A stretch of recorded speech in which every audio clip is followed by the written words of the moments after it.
Morning, সুপ্রভাত, নমস্কার। পূর্ণিমা Mukherjee blog চ্যানেলে অনেক অনেক স্বাগতম। আজ তো জামাই ষষ্ঠী, তোমরা তো যাচ্ছ, আমিও যাব, তবে জামাই ষষ্ঠী করতে না, অরণ্য ষষ্ঠী করতে, কারণ আমাদের তো জামাই ষষ্ঠীটা নেই। তোমাদের আগেরবার ব্লগও দেখিয়েছি। তো শান্তনু তো ডিউটি দিয়ে যাবে, তো ওর জন্য তো রান্নাবান্না করেই রেখেছি। তো ভাত করেছি, ডাল আলু ভাজা, ওগুলোও একটু প্যাক করে দেবো এক্ষুনি, তার আগে জামাকাপড়গুলো মেলতে যাবো। তবে চলো আজকে রান্নাবান্নাটা শেয়ার করলাম না। সকালবেলা ওই তো করলাম ডাল আলু ভাজা ভাত, তার আবার কী করবো। তো যাই হোক, দেখে নাও ঝটপট করে। তো বন্ধুরা, সেই সকালবেলায় তোমাদের সামনে এসেছিলাম, আর তারপরে আসা হয়নি, কারণ এসেই পুজো করতে হবে, যেহেতু অরণ্য ষষ্ঠী আমাদের, জামাই ষষ্ঠী না অরণ্য ষষ্ঠী, তোমাদের বলেইছি।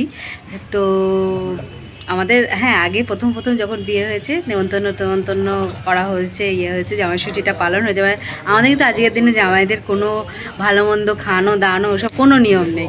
আজকের জামাই বাড়িতে আসলে পারে ফল আর বা চিড়ে মুড়ি এগুলোই খেতে হবে, এটাই নিয়ম। তো যাই হোক, ওই জন্যে তো বলা হয়নি, তা না, মজা করছি, সেসব না। আমাদের অ্যাকচুয়ালি জামাই ষষ্ঠীটাই নেই, আমাদের আছে হচ্ছে অরণ্য ষষ্ঠী। তো আমাদের বাড়িতেই পুজো হয়। তো দেখবে আমাদের পুজোটা তোমাদের একবার দেখিয়েছি। এরকম গাছ ঘরেই পেতে, লোকে তো সবাই বাইরে গিয়ে পুজো করতে যায়, আমাদের এরকম গাছ পেতে এইভাবে পুজো করা হয়। তো পুজো করা হয়েছে, আমরা পুজো করলাম এইমাত্র মা মেয়েতে। এবার সব আমাদের খাওয়া দাওয়াটা করতে হয়, চিড়ে মুড়ি খাবো সকালে, তাই নিয়েও আর শান্তনুকে তো রান্নাবান্না করে দিয়েছিলাম। তো শান্তনুদের বাড়িতে অবশ্য মানে যারা ষষ্ঠী করছে কিন্তু ছেলেরা খেতে পারে, কিন্তু আমাদের বাড়িতে কিন্তু তার নিয়ম একদমই নেই। আমাদের বাড়িতে কিন্তু ওই সবাইকেই খেতে হয়। তো কি করবে, ভাত খায় ওরা, তাই নালে ভাত খাওয়ার নিয়ম আমাদের বাড়িতে একদমই নেই। আমাদের জামাই ষষ্ঠীটা অ্যাকচুয়ালি নেই বলতে মানে নেই বলা চলে একবারে। তো চুপি চুপি একটা কথা শুনে নাও, বলে রাখি, এটা হচ্ছে একটা টেকনিক জামাই আর শ্বশুরের টাকা না খরচা করার। তো যাই হোক, পরে আসছি। তো বন্ধুরা, আমাদের তো ষষ্ঠী পুজো তোমাদের দেখালাম কীভাবে করেছিলাম, তারপরে চিড়ে ঠিড়ে এইসব খাওয়া হয়ে গেছে।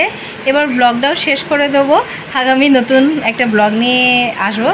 তো এই গরমে তোমরা সব ষষ্ঠী কেমন কি পালন করলে, নতুন জামাই যাদের, তারা তো আজকে ভরপেট খেয়েছে, দেখো এত গরমে যা অবস্থা। তো যাই হোক, আর বেশি বকর করবো না। তো ভালো থেকো, সুস্থ থেকো, আনন্দে থেকো। তো আজকের মতো টাটা।